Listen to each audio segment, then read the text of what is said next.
தமிழ் நிறம் நேயர்களுக்கு அன்பு வணக்கம். மீண்டும் உங்களை சந்திப்பதில் மிகுந்த மகிழ்ச்சி. இன்றைக்கு நம்மிடையே ஃபாதர் ஜெகத்கஸ்பர் அவர்கள் இணைந்திருக்கிறார். வாருங்கள் நேயர்களே, ஃபாதர்கிட்ட பேசலாம். வணக்கம் ஃபாதர். வணக்கம் ஃபாதர், 2 நாளாக இந்த மத்திய அமைச்சர்களுடைய பேச்சு, அதனை தொடர்ந்து தமிழகத்தில் இருக்கிற விளைவு, குறிப்பாக பியூஷ் கோயல் அவர்கள் சொல்கிறாரு, நீங்கள் அதிக வரி கட்டிங்கன்னா உங்களுக்கு நாங்கள் திரும்ப அந்த நிதியை கொடுக்கணுமா, இது ஒரு வெட்கக்கேடான ஒரு செயல் அப்படின்னு குறிப்பிட்டார். மத்திய கல்வித்துறை அமைச்சர் நீங்கள் மும்மொழி கொள்கையை, புதிய கல்விக் கொள்கையை ஏற்றுக்கிட்டா மட்டும்தான் உங்களுக்கான நிதியை நாங்கள் கொடுப்போம்னு சொல்கிறாரு. இது ஒரு கூட்டாட்சி தத்துவத்தின் மீது நடத்தப்படுகிற ஒரு போரா பார்க்கலாமா ஃபாதர்? உறுதியாக இது கூட்டாட்சி தத்துவத்தின் மீதும் கோட்பாட்டின் மீதும் நடத்தப்படுகின்ற போர் தான். இதற்கான நேரடி பதிலை சொல்வதற்கு முன்னால் இந்த மொழி பன்முகத்தன்மையை, மக்களின பன்முகத்தன்மையை உலகத்தில் முன்மாதிரியாக கையாளுகின்ற சில நாடுகள் இருக்கின்றன. அந்த நாடுகளினுடைய அனுபவங்களை நான் இதை கேட்டுக்கொண்டிருக்கிற தமிழன்பர்களினுடைய ஒரு ஒரு அறிதலுக்காகவும் புரிதலுக்காகவும் நான் எடுத்து வைக்கிறேன். காரணம், இங்கு எப்படிப்பட்ட ஒரு பாசிச சர்வாதிகாரம் நோக்கி நாம் நகர்ந்து கொண்டிருக்கிறோம். ஆனால் உலகம் இப்படி பன்முகத்தன்மையை எப்படி கையாள்கிறது. நீங்கள் சுவிட்சர்லாந்து அப்படிங்கிற ஒரு நாட்டை எடுத்துக்கொள்ளுங்கள். அந்த நாட்டினுடைய மக்கள் தொகை 70 லட்சம் தான். அந்த நாட்டில் அதிகார மொழிகளாக இன்று 4 மொழிகள் இருக்கின்றன. தெற்கு பக்கமாக இத்தாலி நாட்டின் எல்லையை பகிர்ந்து கொள்கிற பரப்பு இத்தாலி மொழியை ஆட்சி மொழியாக கொண்டிருக்கிறது. ஆனால் அந்த இத்தாலி மொழி பேசுகின்ற மொத்த மக்கள் தொகையில் எண்ணிக்கை எவ்வளவு என்றால் 6.5% தான். மேற்கு நோக்கிய பகுதி பிரான்ஸ் நாட்டினுடைய எல்லையை ஒட்டி வருகின்றவை. அங்கு இருக்கக்கூடிய மக்கள் பிரெஞ்சு மொழியை தங்களினுடைய தேசிய மொழியாக கொண்டிருக்கிறார்கள். 21% பேர் தான். அது கூட நடுவன் சென்ட்ரல் சுவிட்சர்லாந்து, கிழக்கு பகுதி ஜெர்மன் நாட்டை ஒட்டி வருவது, அவர்கள்தான் மிக அதிகமான எண்ணிக்கையில் இருக்கிறவர்கள். 70%க்கு மேல் ஜெர்மன் பேசுகிற மக்கள் இருக்கிறார்கள். இல்லை, இன்னொரு வியப்பான அந்த மக்கள் எவ்வளவு பக்குவமாக நடந்து கொள்கிறார்கள் என்றால், ரொமான்ஸ் அப்படிங்கிற ஒரு மொழி, அது மிக பழைய ஒரு மொழி. அந்த மொழியை பேசுகிறவர்கள் எண்ணிக்கை அளவில் 40,000 பேர் தான். இந்த மொழியையும் அரசு மொழியாக ஏற்றுக்கொள்ள வேண்டும் என்கின்ற ஒரு கோரிக்கை அந்த மக்களிடமிருந்து வந்த பொழுது நாடளவிலான ஒட்டுமொத்த வாக்களிப்புக்கு விடப்பட்டது.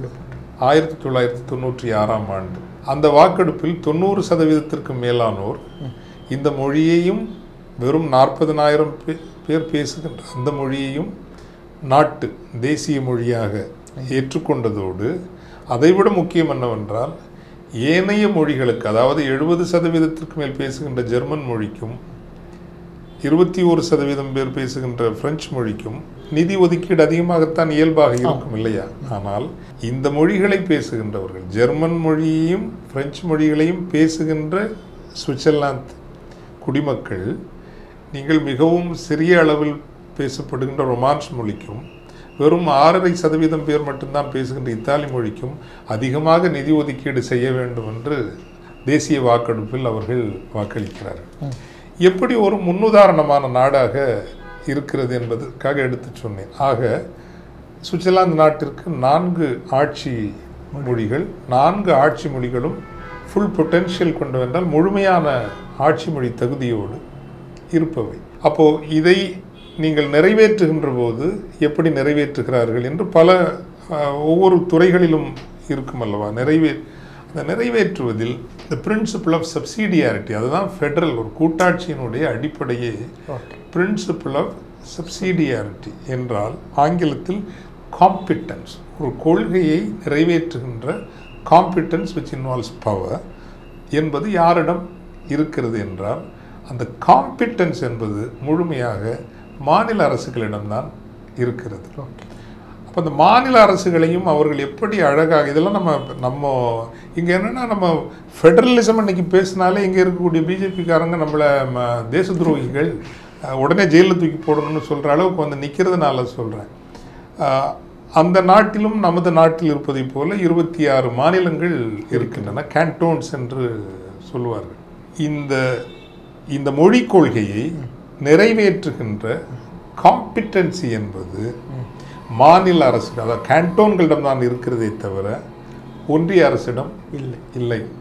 இது மிக மிக முக்கியமான, ஒன்றிய அரசு வந்து தலையிடாது.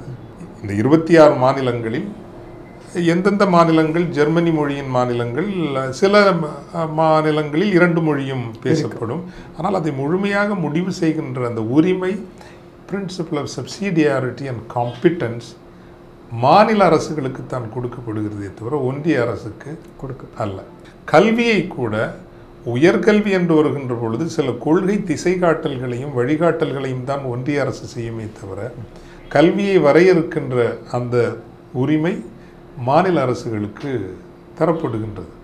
கல்வியில் கூட அந்த நாட்டில் 4ஆம் வகுப்பிலிருந்து தான் இருமொழி கொள்கை கொண்டு வரப்படுகிறது. 4ஆம் வகுப்பு வரை, இது தமிழ்நாடு கற்றுக்கொள்ள வேண்டிய பாடம். 4ஆம் வகுப்பு வரை ஆங்கிலம் கூட சொல்லித்தரப்படுவது இல்லை. அந்த மாநிலத்தில் என்ன ஆட்சி மொழியோ அந்த ஆட்சி மொழியை நீங்கள் அதில் தான் கல்வி தரப்படுகிறது. ஆனால் ஏனைய மொழிகளை கற்றுக்கொள்ளலாம், எந்த மொழி கற்றுக்கொள்வதற்கும் தடையே இல்லை. ஒரு வழியில் சொல்ல போனால் இன்று ஆங்கிலம் தான் அந்த நாட்டினுடைய இணைப்பு மொழியாக, எப்படி நமக்கு ஆங்கிலம் இருக்கிறதோ இணைப்பு மொழியாக இயல்பாக ஆங்கிலம் வந்து பழக்கத்தில் நிலவி நிறுவப்பட்டும் விட்டது. ஆனால் 4லிருந்து 9ஆம் வகுப்பு வரைக்கும் தான் இந்த இருமொழி கொள்கை என்பது அங்கு நிறைவேற்றப்படுகிறது. மிக மிக ஒரு ஒற்றுமையாகவும் எந்த சிக்கல்களும் இல்லாமல் அந்த நாடு நடக்கிறது. இங்கே இவங்களுக்கு என்ன பிரச்சனைன்னு தான் நமக்கு தெரியல.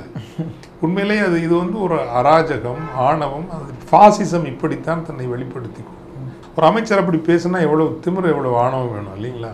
இன்னைக்கு இந்தியாவிலேயே அதிகமாக ஒன்றிய அரசிற்கு வரி வசூலித்து கொடுப்பது தமிழ்நாடு. கணக்கில் மகாராஷ்டிரா என்று வந்தாலும் உண்மையில் மகாராஷ்டிரா அல்ல. காரணம், தமிழகத்தில் இருக்கக்கூடிய தொழில் நிறுவனங்கள் பலவற்றிற்கு தலைமை கேந்திரமாக மும்பை இருக்கிறது. ஆக இங்கு தான் தொழில் நடக்கும், பணம் ஈட்டப்படும், கணக்கு மட்டும் மும்பை கணக்கில் வருவதால் அந்த மாநிலம் இருக்கிறது. எனக்கு துல்லியமாக சொல்றது மறந்துட்டேன் இப்போ எப்படின்ட்டு, ₹1 நாம் வரியாக கொடுத்தால் நமக்கு திருப்பி வருவது வெறும் ஒரு 37 பைசா தான் வருகிறது. ஆனால் பிற்போக்குத்தனத்தில் விழுந்து கிடக்கிற, மத வெறியில் விழுந்து கிடக்கிற யூபி மற்றும் பீகார் போன்ற மாநிலங்களுக்கு ₹1 கொடுத்தார்கள் என்றால் ₹1.42 பைசா கொடுக்கிறார்கள். சிலர் இன்னொரு யூபிக்கு ₹1 80க்கு மேலே 86 ஏதோ கொடுக்குறாங்க. இப்படி ஒரு ஒரு நேரடியான அராஜகம் நடத்துகின்ற அந்த ஒன்றிய அதிகாரத்தை பிடித்து வைத்துக்கொண்டு மாநிலங்களை மிரட்டுகிற ஒரு செயல் என்பது மிக மிக நாம் எந்த வகையிலும் தமிழர்கள் ஏற்றுக்கொள்ளக்கூடாத ஒரு செயல். கடுமையாக ஆக்சுவலி இன்னும் சொல்ல போனால், இன்னொன்னே நான் சொல்லணும், நான் இந்தி மொழிக்கு எதிரானவன் அல்ல. நான் பன்மொழிகள் கற்றுக்கொள்ள வேண்டும் என்று வலியுறுத்துகிறவன். எத்தனை மொழிகள் நமக்கு கற்றுக்கொள்ள முடியுமோ அத்தனை மொழிகளையும் நாம் கற்றுக்கொள்வது நல்லது. இந்தி மொழியை கூட கற்றுக்கொள்வதற்கு உள்ள ஊக்குதல்களையும் பல வழிகளையும் மாநில அரசு இன்னும் செய்து கொடுக்கலாம், தவறே இல்லை. எத்தனையோ மொழிகள் கற்றுக்கொள்கிறோம், இந்தி மொழியை கற்றுக்கொள்வதில் என்ன தவறு இருக்கிறது?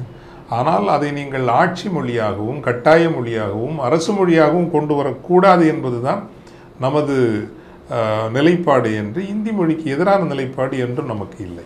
கண்டிப்பாக ஃபாதர். இப்போ அதில் அவங்களுடைய ஸ்டேட்மெண்ட் என்னன்னா, இந்த நிதி வழங்கல் அதில் பார்த்துக்கிட்டோம்னா இந்த ஒன்றிய அமைச்சர் சொல்கிறார், நான் வந்து கல்விக்கு தர நிதியை நிப்பாட்டுறேன் அப்படிங்கிறது. இது எதை நோக்கி செலுத்தும் ஃபாதர்? எதை நோக்கி செலுத்தும் என்பதை விட ஏற்கனவே என்ன செலுத்தப்பட்டு அல்லது எந்த நிலையில் நிற்கிறோம், இதைத்தான் நான் அடிக்கடி மீண்டும் சொல்கிறேன். ஒரு புதுடில்லி சர்வாதிகாரத்தில் வந்து நிற்கிறோம். அத்தனை அதாவது ஒத்திசைவு பட்டியல்னு ஒன்று இருக்கு இல்லைங்களா? என்னை கேட்டால் தமிழகத்தில் அனைத்து கட்சிகளும் இணைந்து வர முடியவில்லை என்றால் புதியதொரு இயக்கம் அல்லது கட்சி, மேக்சிமம் ஃபெடரலிசம், ஒத்திசைவு பட்டியல் என்பது ஒழிக்கப்பட வேண்டும். எதற்கு ஒத்திசைவு பட்டியல்? ஒரு இயக்கம் அல்லது ஒரு கட்சி இங்கு பிறக்க வேண்டும். நாங்கள் தமிழர்களாகிய நாங்கள், இந்த நாடு ஒற்றை தேசியமாக உருவாக்கப்பட்டதல்ல, ஒற்றை தேசியம் சாத்தியமும் அல்ல. இது மொழிவாரி மாநிலங்களின் கூட்டாக அமைக்கப்பட்ட ஒரு நாடு. இந்த நாட்டை வரையறுக்கின்ற அடிப்படை அலகு என்பது மதம் அல்ல. இந்த நாட்டை வரையறுக்கின்ற அடிப்படை அலகு என்பது மொழிகள். மொழிகளின் அடிப்படையில் தான் மாநிலங்கள் பிரிக்கப்பட்டு அந்த மாநிலங்களினுடைய இணைவாகத்தான் இந்தியா என்கின்ற ஒரு நாடு உருவாக்கப்பட்டது. காரணம், ஜாதி என்கின்ற அலகு பெரிதாக பிரிக்கும், மதம் என்கின்ற அலகு அதைவிட பெரிதாக பிரிக்கும். மொழி என்கின்ற அலகுதான் சாதி மதம் இரண்டையும் கடந்து ஒரு நிலப்பரப்பில் மக்களை இணைக்கக்கூடியதாக இருக்கும் என்கின்ற வகையில் மொழி என்பதை அடிப்படையாக கொண்டுதான் இந்தியா என்கின்ற நாட்டினுடைய இந்த ஆர்கிடெக்சரிங் சொல்லுவாங்கல்ல, அடிப்படை வரைபடம் அல்லது வரைவு, அடிப்படை கூறுநிலை என்பது மொழிகளின் அடிப்படையில் மொழிவாரி மாநிலங்களினுடைய கூட்டாகத்தான் உருவாக்கப்பட்டது. படிப்படியாக இதே போல ஒரு சர்வாதிகாரத்தை தான் அம்மையார் இந்திரா காந்தி அவர்கள் கொண்டு வந்தார்கள். அந்த காலகட்டத்தில் தான் கல்வி போன்றவற்றை ஒத்திசைவு பட்டியலுக்கு, அதாவது கண்கரண்ட் எடுத்துக்கொண்டு ஒன்றிய அரசும் மாநில அரசும் இணைந்து முடிவு செய்ய வேண்டும் என்கின்ற அந்த இதற்கு கொண்டு வந்தது. இன்றைக்கு நாம் சொல்ல வேண்டியதும், இங்கு ஒன்றேல் அதை திராவிட முன்னேற்றக் கழகம், அதிமுக அத்தனை கட்சிகளையும் இணைந்து செய்ய வேண்டும். அப்படி செய்ய முடியவில்லை என்றால் நாம் எதிர்பார்த்த இங்கே ஏதோ தமிழுக்கு இங்கே இப்போ ஒரு பெருசாக குத்தகை தேடிட்டு ஒரு கூட்டம் ஒன்று சுற்றுது இல்லைங்களா, இந்த கூட்டம் செய்திருக்க வேண்டியது. திரும்பவும் அந்த கட்சி பேரை சொல்ல விரும்பல. 2009-10 காலப்பகுதியில் தமிழர்களுக்கு இன்னொரு மாற்று இயக்கம் வேண்டும் என்று நாங்கள் சிந்தித்த பொழுது மேக்சிமம் ஃபெடரலிசம் என்பது முதல் கோரிக்கையாக இருக்க வேண்டும், முதல் போராட்டமாக இருக்க வேண்டும். ஒத்திசைவு பட்டியல் ஒழிக்கப்பட வேண்டும். யாருக்கும் என்னோட கல்வியை பற்றி வந்து பேசுறதுக்கு டெல்லிக்காரனுக்கு எதுக்கு அதிகாரம்? எதுக்குங்க அதிகாரம்? எதுக்கு சிபிஎஸ்இ முறை? அதை ஒன்றிய மாநில அரசு வழியாக செய்யுங்கள். மாநிலத்தில் இன்னும் நீங்கள் வந்து சென்னை தான் அது சகல அதிகாரங்களையும் வைத்துக் கொண்டிருக்க வேண்டும் என்று கூட இல்லை.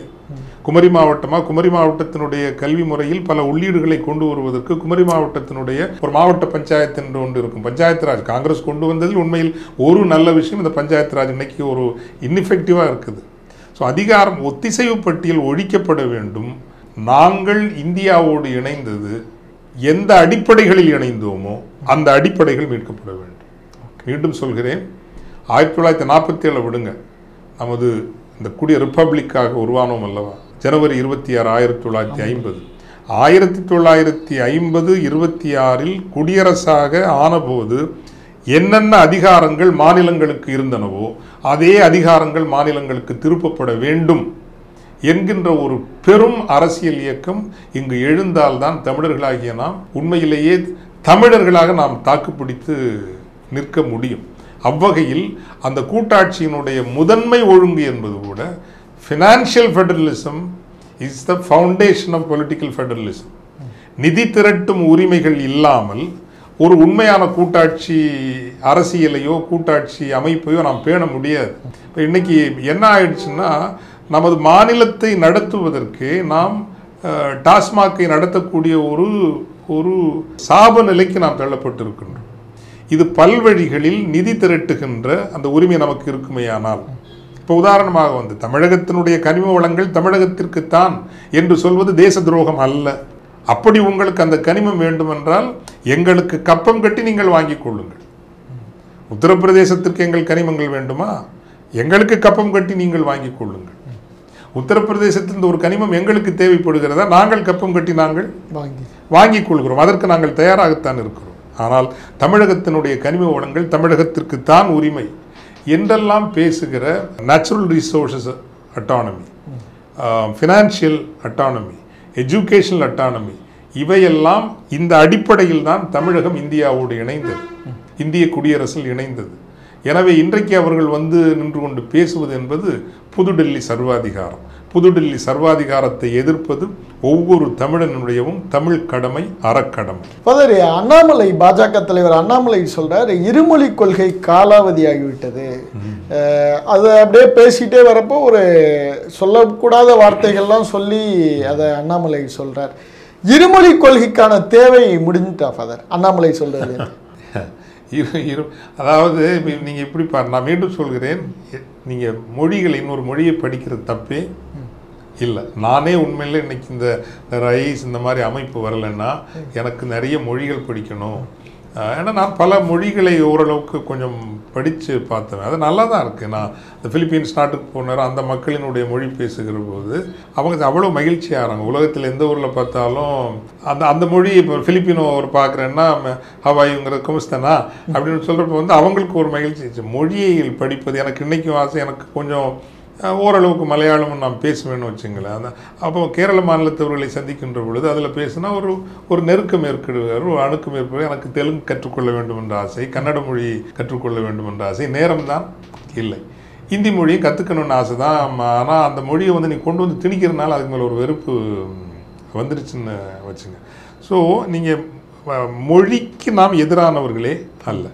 ஆனால் இன்றைக்கி இந்தியாவிலேயே கல்வியில், குறிப்பாக உயர்கல்வி என்ன சொல்லுவது, இந்த கிராஸ் ஜிஆர் ரேஷியோ, அதை பள்ளிக்கல்வி முடித்து உயர்கல்விக்கு போய் இன்றைக்கி உலகம் முழுவதும் ஐடி ஸ்பெஷலிஸ்ட்டு எல்லாம் இருக்கிறதுல யாருங்க அதிகமாக இருக்காங்க?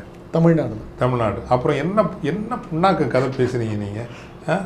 என்ன புண்ணாக்கு கதை, மன்னிக்கணும் வந்து, சாரி. ஏன் உங்கள் யூபிக்காரன்ட்டையும் அங்கெல்லாம் மும்மொழி தானே, இத்தனை மொழியும் படிச்சுட்டு போட்டோம். ஏன் யூபிக்காரனும் மத்திய பிரதேசக்காரனும் உலகம் முழுசும் இல்லை? ஏன் தமிழ்நாட்டுக்காரங்க இருக்கிறாங்க? நாங்கள் என்ன இந்த 3 மொழியை படிக்காமல இழந்துட்டோமா? 2 மொழி படித்து தானே வந்திருக்கிறோம், நல்லா தானே வந்திருக்கிறோம். இன்றைக்கும் நீங்கள் இன்னைக்கு காலையிலேயே நேத்திக்கு நான் டிவி பார்த்துட்டு இருக்கிறப்ப திருநெல்வேலியில் பல்லாயிரக்கணக்கானோர் இந்தி மொழி தேர்வுக்காக மகிழ்ச்சியாகத்தான் இருந்தது. தேவை என்றால் தமிழர்கள் கற்றுக்கொள்வார்கள். நீங்கள் என்ன கொண்டு வந்து திணிக்கிறது? ஆட்சி மொழியாகவும் அரசு மொழியாகவும். அப்போ உங்களுடைய சமஸ்கிருத அஜெண்டா. என்னுடைய நிலைப்பாடு, இந்த நிலப்பரப்பினுடைய பண்பாட்டு மொழி என்பது சமஸ்கிருதம் அல்ல. அது ஒரு செத்துப்போன மொழி, அது சர்வாதிகாரத்தின் மொழி, அது சனாதனத்தின் மொழி, அது சதுர் வர்ணத்தின் மொழி. மனிதர்களை பேதப்படுத்தி உயர்ந்தவன், இடைநிலையானவன், கீழ்நிலையானவன், எந்த வரைமுறைக்கும் எந்த இறைவழியிலும் இல்லாது பிறந்த சமூகங்கள் என்று பிரித்த ஒரு இழிவான மொழி, அராஜக மொழி, சதிகார மொழி சமஸ்கிருதம். அந்த சமஸ்கிருதம் இந்த நாட்டினுடைய பண்பாட்டு மொழி அல்ல.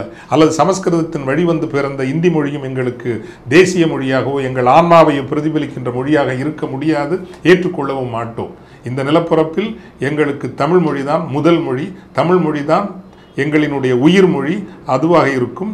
எங்களுக்கு உலகத்தோடு தொடர்பு கொள்ளவும் நாட்டோடு தொடர்பு கொள்ளவும் எங்களுக்கு ஆங்கிலம் போதும். இந்த இருமொழி தான் எங்களை உலகம் முழுவதற்கும் கொண்டு சென்று சேர்த்திருக்கிறது. 3வது ஒரு மொழி எங்களுக்கு தேவை என்று எப்போது உணர்கிறோமோ அப்போது நாங்கள் கற்றுக்கொள்வோம். நாங்கள் ஏனைய மாநிலங்களுக்கு சென்று அங்கு தொழில் வணிகம் செய்ய வேண்டும், உறவுகள் வளர்த்துக் கொள்ள வேண்டும் என்றால் தமிழகம் கற்றுக்கொள்ளும். இன்றும் பல்லாயிரக்கணக்கில் மக்கள் கற்றுக்கொள்கிறார்கள். ஆனால் அதை திணிக்க வந்தீர்கள் என்றால் தமிழகம் திமிரும், தமிழகம் எரிமலையாக எழும். ஆனால் அதெல்லாம் காலாவதியாக ஒன்றும் போகலை. நீங்கள் முன்பே குறிப்பிட்ட மாதிரி இந்த சுவிட்சர்லாந்தில் வெறும் 40,000 பேர் பேசுகிற ரோமன்ஸ் மொழிக்கு அவங்க மிகுந்த முக்கியத்துவம் கொடுத்தாங்க அப்படிங்கிற மாதிரியான சொன்னீங்க. இங்கே இப்போ சமஸ்கிருதம் பேசுகிறவங்க எண்ணிக்கையில் குறைவாக இருக்கிறாங்க. இந்த 2 ஒப்பீட்டையும் நம்ம சரியாக, ரொமான்ஸ் மொழி வந்து அவர்களை அடிமைப்படுத்திய மொழி அல்ல, அது ஒரு சிறிய கூட்டம் பேசுகிற மொழி. சமஸ்கிருதம் எங்கள் மொழியை கொல்ல வேண்டும் என்று வரிந்து கட்டி கொண்டு நின்ற ஒரு மொழி. எங்கள் நிலப்பரப்பிற்கு வந்து தமிழிலிருந்து மலையாளத்தை பிரித்தெடுத்த மொழி, தமிழிலிருந்து கன்னடம், தெலுங்கு என்று மொழிகளை துண்டாடிய ஒரு சதிகார மொழி சமஸ்கிருத மொழி.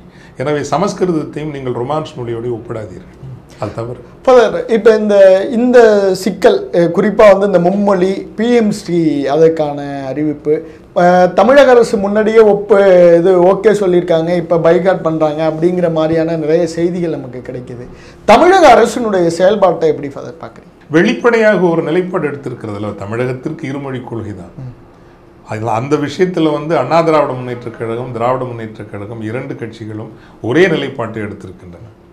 இதற்கு முன்பு மாண்புமிகு எடப்பாடி அவர்கள் இருந்த பொழுதும் இந்தி திணிப்புக்கான ஒரு முயற்சி வந்த பொழுது அவர் தெளிவான ஒரு நிலைப்பாடு எடுத்தார். ஏனென்றால் நமக்கு ஒரு மொழி வழி போராட்ட வரலாறு வேறு இருக்கிறது. நமது மொழி இந்த நிலப்பரப்பின், தமிழ் நிலப்பரப்பின் அல்ல, இந்திய துணைக்கண்டத்தின் மூல மொழி, நாகரிக ஊற்றுமொழி என்பது சிந்துவெளி ஆய்வில் நிரூபணமாயிருக்கிறது. கீழடி ஆய்வு அதை ஆணி அடித்து அதை உறுதி செய்திருக்கிறது.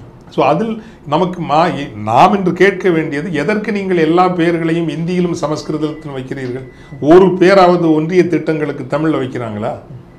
நாம் கேட்க வேண்டிய வேண்டுகோள் என்பது, தமிழ்தான் இந்தியாவினுடைய முதல் பண்பாட்டு மொழி என்று அறிவிக்கப்பட வேண்டும். சமஸ்கிருதமும் அல்ல, இந்தியும் அல்ல. அந்தந்த மாநிலங்களில் அவர்கள் ஆட்சி மொழியாக, மொத்தம் இருக்கிற மாநிலங்களில் பெருவாரியான மாநிலங்களில் இந்தி ஆட்சி மொழியாக இருக்கட்டும், நமக்கு அதில் எந்த ஆட்சேபனையும் இல்லை. ஆனால் நாட்டினுடைய ஆன்ம மொழி என்பது, நாட்டினுடைய அரசு மொழி என்பது முதல் மொழி தமிழாகத்தான் இருக்க வேண்டும். காரணம், இந்திய துணைக்கண்ட நாகரிகத்தை உருவாக்கியது இந்த மொழிதான் என்கின்ற அந்த கோரிக்கையை நாம் வைக்க வேண்டும். மற்றபடியும் நீங்கள் இந்த தமிழை பற்றி நீங்கள் சொல்ல வந்தீர்கள் என்றால், எப்பெல்லாம் அவங்க திணிக்க வந்திருக்காங்களோ அப்போ தமிழகம் பெரிய கலகம் செய்திருக்குது. இப்போ 1935 அப்போது மெட்ராஸ் பிரசிடென்சி, ஆந்திரா இதெல்லாம் உள்ளிட்ட அந்த பகுதிக்கு ராஜகோபாலாச்சாரி தான் முதல்வராக இருக்கார். அப்போ அவர் அந்த இந்தி மொழியை கட்டாய ஆட்சி மொழியாக கொண்டு வருகின்ற பொழுது, தமிழ் நிலப்பரப்பில் தமிழ் தான் இருக்க வேண்டும் என்று நாட்டை திரட்டி மக்களை திரட்டி போராடிய அந்த தலைமைத்துவம் வந்து தந்தை பெரியார் கூறியது. இன்னைக்கு சொல்கிறாங்க தந்தை பெரியார் தமிழர் இல்லை, அவர் கன்னடத்துக்காரன்லாம் இன்னைக்கு வந்து ஒரு ஒரு ஒரு கொஞ்சம் கூட ஒரு அரசியல் வரலாற்றினுடைய அறிவோ புரிதலோ இல்லாமல் இன்றைக்கு பேசுகிறாங்கள. 35 அன்னைக்கு அவ்வளவு பெரிய போராட்டத்தை முன்னெடுத்தவர் தந்தை பெரியார். 37 வரைக்கும் காங்கிரஸ் ஆட்சி, ராஜகோபாலாச்சாரி ஆட்சி இருக்கின்ற வரை அந்த கட்டாயம்ங்கிறத திணிச்சு வைக்கிறார். ஆனால் தந்தை பெரியார் மற்றும் நீதி கட்சி ஏனைய கட்சிகளினுடைய கடும் ஈடுபாட்டால் பிரித்தானியர்கள் தான் நம்மை காப்பாற்றுகிறார்கள். இந்த சமஸ்கிருதக்காரனை காப்பாற்றல, இந்திக்காரங்க நம்மளை காப்பாற்றல, வெள்ளைக்காரங்க தான் இந்தி இங்கு ஆட்சி மொழியாக திணிக்கப்படும் என்பதிலிருந்து தமிழ் மக்களை காப்பாற்றுவது. இல்லைன்னா இன்னைக்கு கூட இவ்வளோ தமிழ் இன்னைக்கு வாழ்ந்திருக்காது. தமிழ் முக்கால்வாசி இங்கே முடிஞ்சு போயிருக்கும். அதற்கு பிறகும் காங்கிரஸ் ஆட்சிக்கு வருகிறது, அதே வேலையை தான் பார்க்குறாங்க. இந்தி மொழின்னு வரப்போ 1965 இந்தி கட்டாயம் என்று வருகின்ற போது தமிழ்நாடு தழுவிய மாபெரும் மாணவர் போராட்டமும் பெரும் கிளர்ச்சியும் எழுகிறது. ஆயிரக்கணக்கில் சிறையடைக்கப்படுகிறார்கள், எத்தனை பேர் உயிரிழப்பு. அந்த எழுச்சியில் பிறந்தது தான் திராவிட முன்னேற்றக் கழகம். திராவிட முன்னேற்றக் கழகத்திலிருந்து பிறந்தது தான் அண்ணா திராவிட முன்னேற்றக் கழகம். ஆக தொடங்கப்பட்ட அந்த கரு என்பதனுடைய கரு திமுக அல்லது அவர்களின் ஆட்சி பீடம் அமர்வதற்கான கரு மூலம் என்பது தமிழ் மொழியாகத்தான். அதுக்கு அவங்க துரோகம் பண்ண முடியாது. கல்வியிலும் ஏனையதிலும் அவங்க ரொம்ப தப்பு பண்ணியிருக்காங்க. இவ்வளவு சிபிஎஸ்இ ஸ்கூல் அங்கே விட்டுருக்க கூடாது. அது குறிப்பாக அண்ணாமலை வைக்கிற குற்றச்சாட்டு, திமுகவினர் நடத்துகிற நிறைய சிபிஎஸ்இ பள்ளியில் ஹிந்தியை படிக்கிறாங்க, ஹிந்தி கொண்டு வராங்க, அதற்கெல்லாம் நீங்கள் எதிர்ப்பு தெரிவிக்கல, இதுக்கு வந்து வரிஞ்சு கட்டிட்டு வரீங்கன்னு. நியாயமான குற்றச்சாட்டு. இப்போ நம்ம என்ன பண்ணிட்டோம், ஒன்று சிபிஎஸ்சிங்க விட்டுக்கூடாது. சிபிஎஸ்சி விட்டோம்னா நம்ம ரெகுலேட் பண்ணணும். ரெகுலேட் பண்ணுற அந்த கட்ஸ் வந்து திமுகவுக்கும் இல்லை, அதிமுகவுக்கும் இல்லை. தாய்மொழியிலிருந்து நம்ம கல்வியை, இப்போ நான் பெருமைக்காக சொல்வதில்லை, தமிழை கையாள்வதை விட ஆங்கிலத்தை நான் அழகாக கையாள்கிறேன் என்கின்ற ஒரு தன்னம்பிக்கையும் எனக்கு உண்டு. திமிருன்னு சொல்ல முடியாது, அப்படி சொல்லக்கூடாது. இருந்தாலும் வந்து I can handle English very well. நான் அரசு பள்ளியில் படித்தவன், நானே தமிழ் வழியில் படித்தவன். அரசு பள்ளியில் தமிழ் வழியில் படித்து, அதுவும் நான் பல மேடைகளில் இதை சொல்லியிருக்கிறேன். நாங்களெல்லாம் படிக்கிற போது கல்வியிலும் ஒரு சாதி படிநிலை போல் ஒரு படிநிலை இருந்தது. நம்பர் 1 ஸ்டூடெண்ட்னா மேத்தமேட்டிக்ஸ் சயின்ஸ் எடுப்பாங்க. நம்பர் 2 கேட்டகரி ஸ்டூடெண்ட்னா பயாலஜி, ஜுவாலஜி, பாட்னி எடுப்பாங்க. அதுக்கும் கீழே உள்ள அந்த கல்வி ஜாதிங்கிறது அக்கௌண்டன்சி, காமர்ஸ் எடுப்பாங்க. அந்த ஒன்றுக்கும் உதவாத ஜாதி தான் வந்து இந்த ஹிஸ்ட்ரியின் தமிழையும் வந்து நிற்கும். நான் ஹிஸ்ட்ரியின் தமிழும் படித்து வந்து how did it become possible for me to speak English fluently?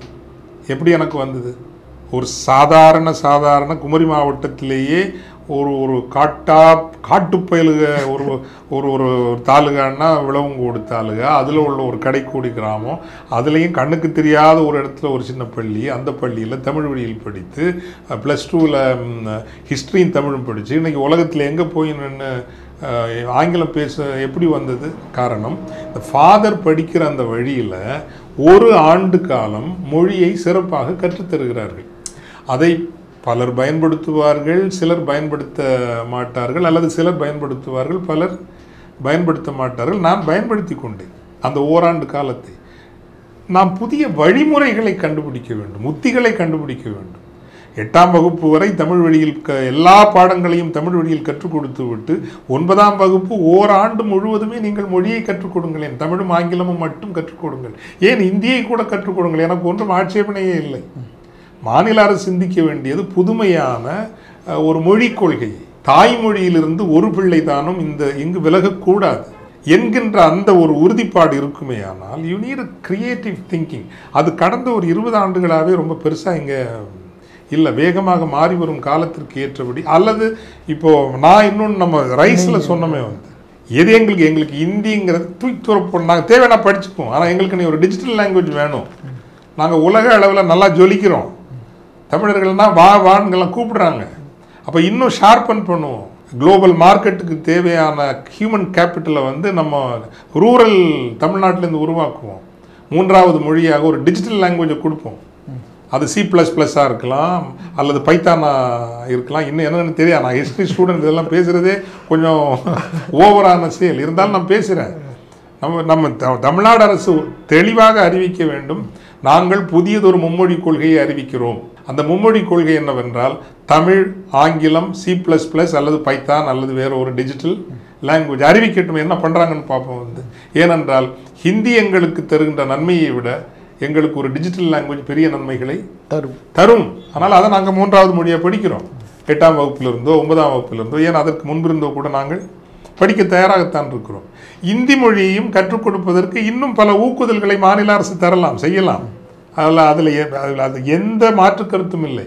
ஏனென்றால் நம்ம எல்லாம் எப்படி மார்வாடிங்களும் குஜராத்திங்களும் இங்கே தொழில் பண்ணுறாங்களோ, அதே போல் தமிழர்கள் இந்தியா முழுவதும் செல்ல வேண்டும் என்று நானும் விரும்புகிறேன். இந்திய மார்க்கெட்டுங்கிறது பெரிய மார்க்கெட். இந்திய சந்தை என்பது மிகப்பெரிய சந்தை. அந்த சந்தையோடு செல்வதற்கு இந்தி மொழி படிக்கிறாங்க. நம்ம கொஞ்சம் சிரமம் எடுத்தோம்னா இது தெலுங்கு படிச்சிடலாம், கொஞ்சம் சிரமம் எடுத்தோம்னா மலையாளம் படிச்சிடலாம். பக்கத்து மாநிலங்களோட இன்னும் நல்ல உறவு உருவாக்கிட்டோம்னா இந்த பல இந்த நதி நீர் பிரச்சனை இதெல்லாம் கூட ஒருவேளை அணுகி நம்ம பேசி சரி பண்ண முடியுமா இருக்கலாம். ஸோ இந்தியாவினுடைய பல்வேறு மொழிகளையும் நாம் படிக்க வேண்டும். ஆனால் திணிக்கலாம் அரசு மொழி, முரசு மொழி, உரசு மொழின்னு மட்டும் இங்கே கொண்டு வராதிங்க. கொண்டு வந்தால் நாங்கள் எதுவும் ஒத்துக்க முடியாது. நிறைவாக இந்த கூட்டாட்சி தத்துவம், மொழியியல் சார்ந்த இந்த உணர்வு, இந்த இரண்டையும் தமிழர்கள் எந்த அளவுக்கு கையாளணும், அடுத்த கட்டம் தமிழர்கள் எந்த மாதிரி செல்லணும்? நான் முதல்ல நமக்கு தேவை இன்று ஒரு மாபெரும் சமூக அரசியல் இயக்கம். தேர்தல் அரசியலை பற்றி கவலைப்படாத, எப்படி தந்தை பெரியார் ஒரு பெரும் இயக்கத்தை கட்டி எழுப்பினார். நான் இப்போ நடந்து கொண்டிருக்கிற உரையாடலில் கூட நாம் தமிழர் என்கின்ற அந்த ஒரு கருத்தை நாங்கள் கட்டமைத்த போது, உருவாக்கிய போது, தேர்தல் அரசியல் நின்று கொண்டு 5% 10% வாக்கு பெறுவதற்கான ஒன்றாக நாங்கள் நினைக்கவே இல்லை. வள்ளலாரின் தொடர்ச்சியாக அல்லது வள்ளுவத்தின் தொடர்ச்சியாக, வள்ளலாரின் தொடர்ச்சியாக, தந்தை பெரியாரின் தொடர்ச்சியாக 21ஆம் நூற்றாண்டிற்கான தமிழர் அடையாளத்தை, தமிழ் நலன்களை தமிழ் நிலத்திலும் இந்திய நிலப்பரப்பிலும் உலகப்பரப்பிலும் கட்டமைத்து அவற்றை மிகப்பெரிய அளவில் ஆம்பிளிஃபிகேஷன் என்று சொல்லுவோம், மிகப்பெரிய ஒரு உரத்த குரலாகவும், அந்த குரலை ஆட்சியில் இருக்கிறவர்கள், அதிகாரத்தில் இருக்கிறவர்கள் கருத்திலும் கவனத்திலும் எடுத்துக்கொள்ள வேண்டும் என்கின்ற அளவுக்கு ஒரு மிகப்பெரிய இயக்கத்தை, அமைப்பை கட்டி எழுப்ப வேண்டும். அந்த அமைப்பினுடைய முதன்மை கோரிக்கை என்பதை நான் முதலில் சொன்னேன் அல்லவா, 1950ஆம் ஆண்டு இந்திய குடியரசில் தமிழர்கள் இணைந்த பொழுது எந்தெந்த அதிகாரங்கள் எங்களுக்கு இருந்ததோ அந்த அத்தனை அதிகாரங்களும் தமிழ் நிலத்திற்கு மீண்டும் வந்து சேர வேண்டும். ஒத்திசைவு பட்டியல் ஒழிக்கப்பட வேண்டும். மொழி உரிமை என்பது, கல்வி என்பது முழுக்க முழுக்க மாநில ஒரு பட்டியலிலிருந்து மாநிலம் கட்டுப்படுத்துகிற ஒன்றாக இருக்க வேண்டும். தமிழ் வழியில்தான் கல்வி நடக்க வேண்டும். ஆனால் ஆங்கில புலமையை உலகத்திற்காகவும் இந்திய மொழிகள் சிலவற்றையும் கற்றுக் கொடுக்க வேண்டும். உண்மையில் நான் இந்த மாநிலத்திற்கு கல்வி அமைச்சராக இருப்பேனேயாகில் உண்மையிலேயே சொல்கின்றேன், தமிழ் வழியில் சிறப்பாக கல்வியை கற்றுக் கொடுக்கின்ற ஒரு முறையை கொண்டு வந்து, ஆனால் அதற்குள் நான் ஓராண்டு காலம், ஏன் ஈராண்டு காலமே இருக்கட்டுமே, ஓராண்டு காலம் ஆங்கில மொழி, இந்தி மொழி, தெலுங்கு மொழி, கன்னட மொழி, மலையாள மொழி, ஏன் மராத்தி மொழி, இவற்றையும் பிள்ளைகள் கற்றுக் கொடுக்கக்கூடிய ஒரு ஒழுங்கை கொண்டு வர முடியும் என்பதில் எனக்கு நம்பிக்கை இருக்கு. It has been possible for me. எனக்கு அது சாத்தியப்பட்டிருக்கும் என்றால் என்னுடைய அனுபவத்திலிருந்து சொல்கின்றேன். பிள்ளைகளுக்கு ஆர்வத்தை ஊட்டி எளிதாக கற்றுக் கொடுக்கின்ற ஒரு முறையில் கற்றுக் கொடுத்தீர்கள் என்றால், இப்போ நான் வேற ஒரு வகையில் கற்றுக்கல, நாம் ஃபாதரா படிக்கிற இடத்துல எல்லாருக்கும் தான் சொல்லிக் கொடுத்தாங்க, எல்லாரும் பழகல.